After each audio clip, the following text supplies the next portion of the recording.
Hello guys, what's up? It's MrBeast here and welcome to this video. This is a guide for Mythic Plus Holy Paladin for Season 2. We're gonna be covering everything in a condensed format, and well, first and foremost, thank you very much for watching this video. Click a like and subscribe if you haven't done so. And I'm also streaming on twitch.tv/midwayuu, so if that's something you care about, please check that out and let's just get right into it. Alright guys, so let's talk a bit about talents here. The build you see on screen is the one that I've been playing for the most part, and it's also the build that's been played by the most amount of Holy Paladins, I believe. It's just the build that I would recommend to anybody in general.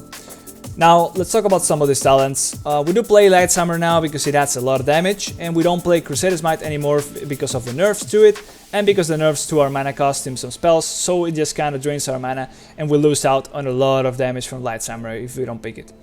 Now we pick Divine Purpose because it just adds the more overall throughput, both in terms of DPS and HPS. Now we could play Seraphine, of course, if you just want to do the most damage. That is what I'm doing at the moment. If you want to do the biggest damage, you feel like you are willing to sacrifice some healing and play a bit of a more clunkier build for just the sake of doing the most damage, then you should be playing Seraphine. But I would heavily advise to stick with Divine Purpose until you're really comfortable with the class. Well, if you feel like you need a very bursty spell, you're missing a cooldown somewhere, you feel like you're just not cutting it for some packs or whatever, you feel like you need some extra edge to heal through some packs, that's when you should be playing Holy Avenger. But again, I would heavily advise to get used to playing without it and to instead play with Divine Purpose. Next up, we just play with Awakening. Is the easiest choice ever because it's just so good. It adds a lot of uptime throughout the dungeon of Wings. And yeah, it just flows very nicely with Divine Purpose. And the last row, most people are playing right now with Beacon of Faith, Double Beacon, and that is because of something that we'll explain later, having to do with the ANIMA powers. Although Glimmer of Light is still a very viable option, is what I'm playing at the moment, and that is because it also adds some damage. So the build that I am playing myself personally to push the highest keys is the one you see on screen at the moment, and that is just because, again, I'm just looking to do the biggest damage. But the build that I would advise anybody to play, the safest build and the nicest build in general, just as it flows and as it feels, it is the one you see on screen at the moment, with Beacon of Faith and Divine Purpose. Alright, so in terms of legendaries, it is still pretty much the same as it was in Season 1. You want to play Mad Paragon or Shock Barrier if you feel like you need that extra healing, and we are still stacking Burst and Haste. Now, something new to Season 2 is that we want to have more overall total crit than Mastery, to get that buff going onto our crit from the Champions brand Anima power. Now, items to look forward to. These two trinkets, the Titan Ocular Gland coming from the second boss in the raid, and the Changeling, of course, coming from Mists. These are the go-to trinkets. By the way, if you have any questions in terms of gearing, you should always go and check questionablyepic.com. But yeah, these are the two trinkets that I advise to play. If you want to get the most out of your damage, or the most damage out of your character, you should be playing Soul Letting Ruby instead of Changeling. Now, items to look forward to from PvP, I would pretty much only advise to get the neck from PvP because it's still the best stat weight from an item that you can get from any kind of content in the game at the moment. In terms of the raid, obviously you just want to be getting all the Domination socket slots just to be able to use those shards. Those two rings come from Necrotic Lake, really good rings. I would advise to get them if you can. Very good stat weights as well. Everything else, just trying to get the best amount of burst and haste that you can, and that's about it really with gearing. Right, so when it comes down to shards of domination, there is a couple that are clear outliers. So out of the damage ones, there is 3 that are slightly above, while the shard of Sed, it's falling a little bit behind, although it still adds quite a substantial amount of damage according to Questionably Epic. Out of the utility and healing shards though, the shard of Kier is clearly ahead of everything, and usually you would always want to equip that one. And then you'd rather probably want the shard of Reb for the Leech, because that's slightly ahead of the shard of Tel for us Holy Paladins.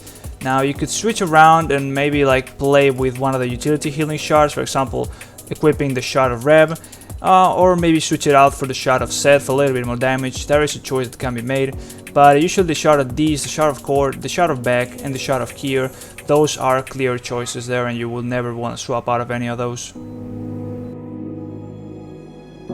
Alright, so let's talk a little bit about the anima powers that can be picked up from the different mini-bosses. First, from Hpala, you should always be picking Pedestal, strongest throughput option, even despite the fact that you will take some ticking damage as a drawback. The 12% haste is a massive throughput increase both for damage and healing. From Barut, the one that reduces healing received, Champion's Brand is the strongest option, so long as you can guarantee that you will get the crit buff.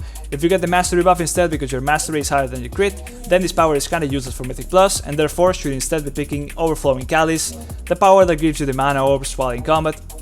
From Sogadon, should always pick Self-Embalming Kit.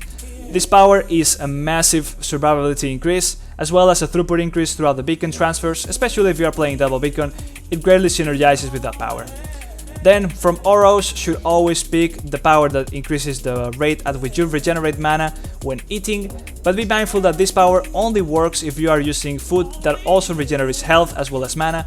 If you are using food that only regenerates mana, then this power will not really work and you will not get the increased mana recovery rate.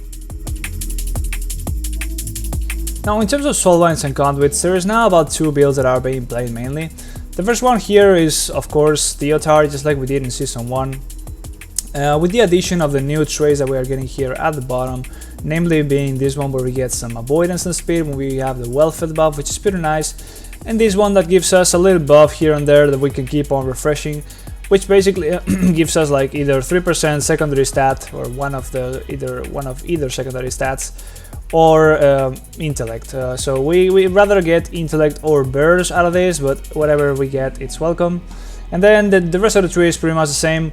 Here I was just running an experiment where I was running triple endurance conduit, but honestly, condensed hemisphere kind of shit, I'd rather not be playing this and instead just be playing the usual tree, while of course swapping around shielding wards with condensed hemisphere. Now the other build I was talking around, I said that there's like 2 builds that are being played now, and that is because Draven is now looking quite powerful. The comparison between Draven and Theotar, I would say, is like Draven has some is more well-rounded, but it gives you more damage to yourself, whereas Theotar can give more damage to the entire party. Now, which of those will amount to the biggest damage increase overall, it is very hard to tell, because the value of Wasteland Propriety really depends on what cooldowns are being used and when. So you could get a giga value if you're dropping Ashen every time that there's been big bursts happening, which is usually the case, but it is not a guarantee. Now the way the Draven gives you more damage to yourself is through these 2 traits right here. Build for War gives you 5% intellect that stacks up so long as you are above 80% health, and it drops 1 when you drop below 50%. Now the uptime of this buff is actually massive and it's almost close to like 95% throughout the dungeon, but obviously depends on your performance and the dungeon as well. Now the other trait that we're getting here and we got recently is called Battlefield Presence, and this one gives us 1% extra damage done and healing done, as well as reduced damage taken per enemy around us. So it stacks up to a maximum of 3% of those things that I said, and it ends up being quite a little bit of extra damage done, healing done, and reduced damage taken. It is pretty nice. That combined with Build for War ends up giving us quite some more DPS. Now it also has some defensive options as well. Namely, the first trait, Service in Stone, reduce damage taken by below 40%. Some nice stuff happens when you die, but it's whatever. And then we get some replicated overhealing on us, which is honestly very minor, and yeah, it's nothing too crazy, but it is something. In terms of conduits, we play pretty much the same when playing Draven as if we were playing Theotar, with the exception of that we don't have the option of going triple endurance here. As if we were playing Theotar while we are playing Draven. But honestly, it is whatever. Usually you just want to be running this. Now conduits, of course, we're running Golden Path and Shielding Wards for endurance. There's nothing that's better. For potency conduits, we run Focus Light and the Ashen Hallow Conduit, although the Ashen Hallow Conduit can now only be upgraded by using the conduit upgrade items from Korthia or from doing the Adamant Bolts. That is the place that you can enter while you get a flawless run from Torghast. And then Finesse Conduits, of course, is Lights Barding and Echoing Blessings, all those 2 that we already run in Season 1. So not much has changed, the addition of 1 new conduit that's kind of shit, a couple new traits that basically just got to even out Theotar and General Draven a bit more, leading us to a point where either of those builds is definitely very playable. Whether it does more damage, which one of those, I am not sure. I'm currently trying Draven out and I am liking it quite well. Alright, so in terms of professions, there's only 2 professions that have any sort of usefulness for Mythic Plus, and that is engineering, and well, that is of course because of the battle rest, and then there's alchemy for the extended duration on the flask, which is kinda nice, but it's nothing crazy. Now, for the sake of consumables, you always want to be having some intellect potions on you and pair them up with a big burst, trying to keep them on CD, unless you need to use an imbi spot coming up, so of course you also need to have some imbi spots for the skips. Then you want to be having some flask, of course, some haste food if you're not going to be using feasts, shadowcore oil or embalmer's oil. Rather be using shadowcore oil for some extra damage, but it's very minimal. Augment runes if you can afford them, and armor kits, mandatory armor kits, yes. Then for your drinks, you want to be using some food that has both health and mana regen, for the sake of that to be working together with the power from Oros.